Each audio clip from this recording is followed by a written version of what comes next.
P T I کی آنکھ کا تیسرا پروسیس مکمل، میڈیکل ٹیم نے آنکھ کی بینائی تسلی بخش قرار دے دی۔ پیمز انتظامیہ کے مطابق بانی پی ٹی آئی کو ان کی رضامندی سے پیمز اسپتال لایا گیا، جہاں انہیں تیسرا اینٹی وی جے ایف انجیکشن لگایا گیا۔ پیمز انتظامیہ کے مطابق آپریشن تھیٹر میں تمام احتیاطی تدابیر اور پروٹوکولز پر عمل کیا گیا۔ بانی پی ٹی آئی کو انجیکشن کے بعد اسپتال سے فارغ کر دیا گیا۔ ایران کی آپریشن وعدہ صادق 4 کی نئی لہر جاری، اسرائیل اور خطے میں امریکی اڈوں پر میزائلوں کی بوچھاڑ کر دی۔ تل ابیب، ہولون اور رامات گان میں اسرائیلی فوجی اور سیکیورٹی مراکز کو نشانہ بنایا۔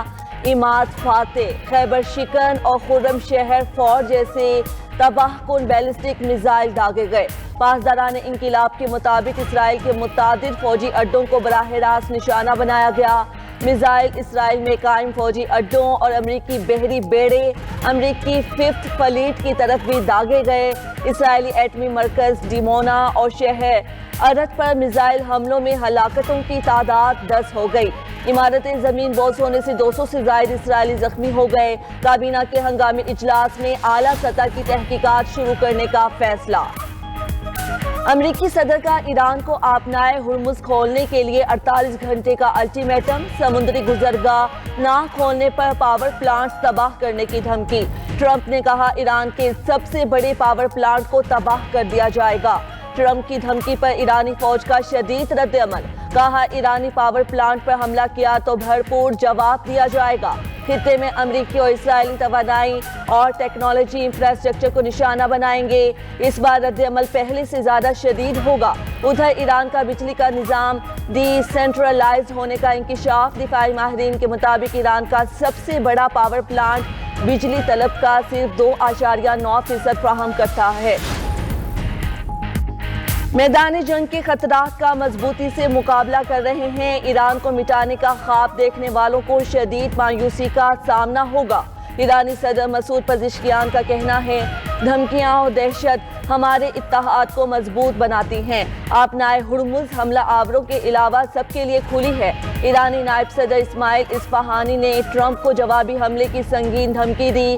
ایرانی نائب صدر اسماعیل اصفہانی نے کہا کہ اسرائیل اور امریکی اڈوں کے میزبان ممالک اپنے موبائل فون چارج کر لیں، بجلی اور انفراسٹرکچر کی تباہی سے پہلے پانی کا ذخیرہ شروع کر دیں۔ ایران نے امریکی دشمنوں کی میزبانی کرنے والے تمام ممالک کو خبردار کر دیا۔ آبنائے ہرمز بند نہیں، انشورنس کمپنیوں نے ڈر سے روک رکھا ہے۔ ایرانی وزیر خارجہ عباس اراغچی کہتے ہیں دھمکیاں اب کسی ایرانی یا عالمی بیمہ کمپنی پر اثر انداز نہیں ہوں گی۔ جہاز رانی کی آزادی تب ہوگی جب تجارت کی آزادی دی جائے گی۔ ایران نے امریکہ کو اپنی یک طرفہ جنگی پالیسی پر نظر ثانی کا مشورہ دیا ہے۔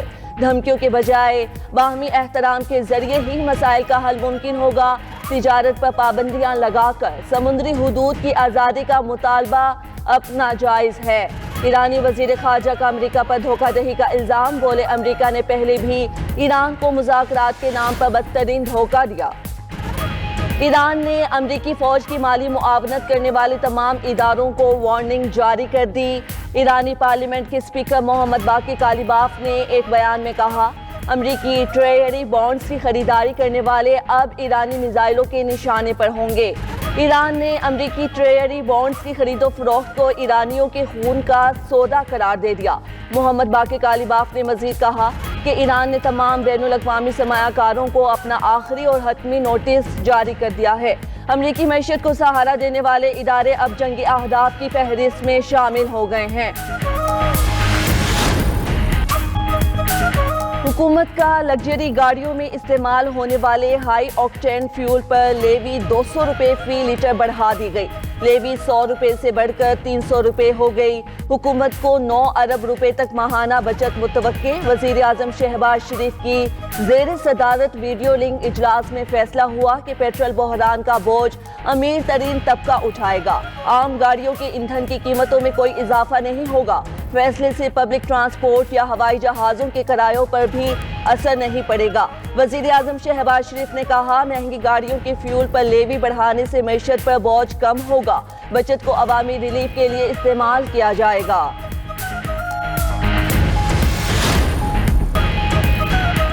اسرائیل جنگ جاری رکھنے کا خواہاں، اسرائیلی حکام کا ٹرمپ کے فیصلے پر بھی انحصار۔ اسرائیلی میڈیا کی رپورٹ کے مطابق اسرائیلی حکام جنگ سے متعلق ٹرمپ کے فیصلے پر عمل کریں گے۔ ان کے پاس ٹرمپ کے فیصلے کے ساتھ چلنے کے سوا کوئی راستہ نہیں۔ آبنائے ہرمز کھولنے کے بدلے ایران پر حملوں میں کمی ہو سکتی ہے۔ امریکہ اور ایران کے درمیان معاہدے کے لیے قطر، ترکیہ اور مصر کوشاں ہیں۔ اسرائیلی حکام نے آخری لمحات پر معاہدے کو مسترد نہیں کیا۔ معاہدہ نہ ہونے پر جنگ مہینوں تک جاری رہ سکتی ہے۔ ٹرمپ کو خدشہ ہے کہ جنگ کا اختتام آبنائے ہرمز کے معاملے پر دباؤ کے ساتھ ہو سکتا ہے۔ ٹرمپ مختلف بیانیہ چاہتے ہیں جس میں وہ صورتحال پر قابو پاتے نظر آئیں۔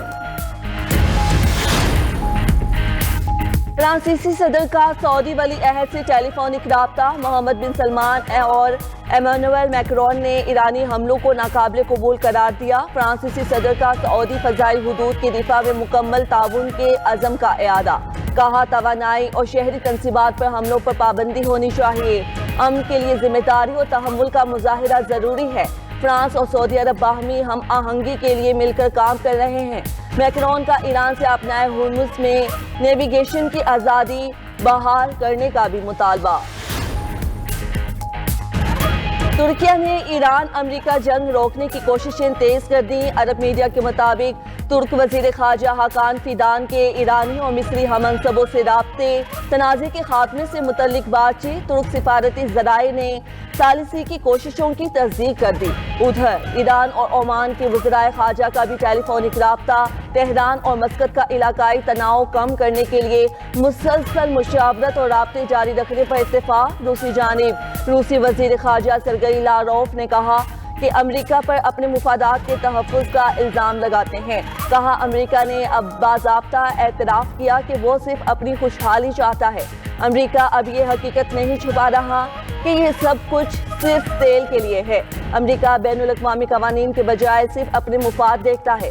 روس نے امریکی اقدامات کو عالمی توانائی کے ذخائر پر قبضے کی کوشش قرار دیا۔ یورپی یونین کی خارجہ پالیسی سربراہ کا ایران، ترک، قطر اور جنوبی کوریا کے وزرائے خارجہ سے الگ الگ رابطہ۔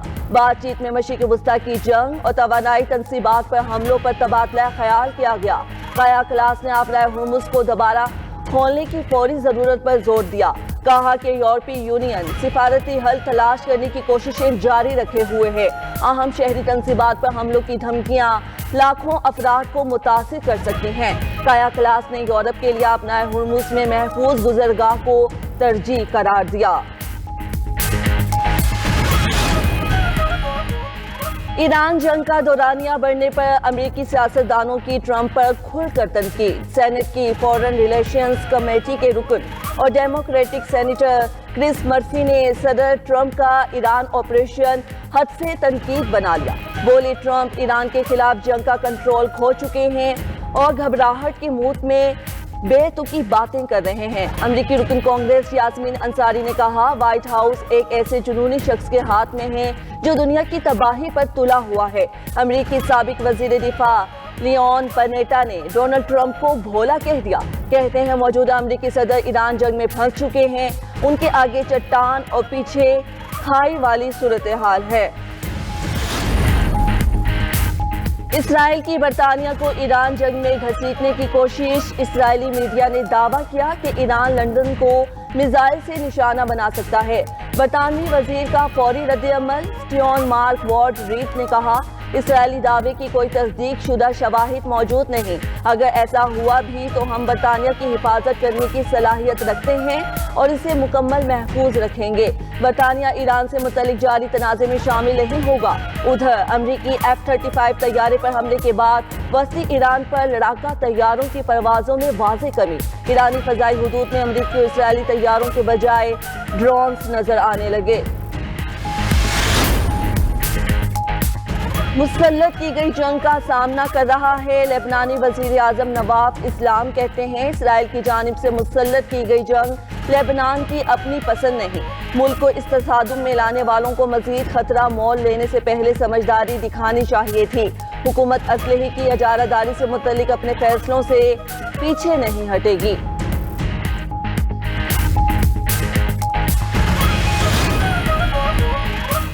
ایرانی پاسداران انقلاب کے ترجمان ابراہیم ذوالفقاری کا انگریزی میں ٹرمپ پر طنز، کہا کہ ٹرمپ آپ کو نکال دیا گیا ہے، آپ اس جملے سے واقف ہیں۔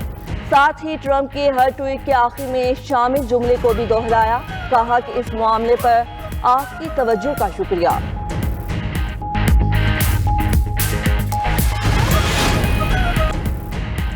امریکی ریاست سیاٹل میں خالصتان ریفرنڈم، ہزاروں سکھ ووٹنگ کے لیے تیار۔ خالصتان ریفرنڈم کے لیے ووٹنگ مقامی وقت کے مطابق صبح 9 بجے شروع ہوگی۔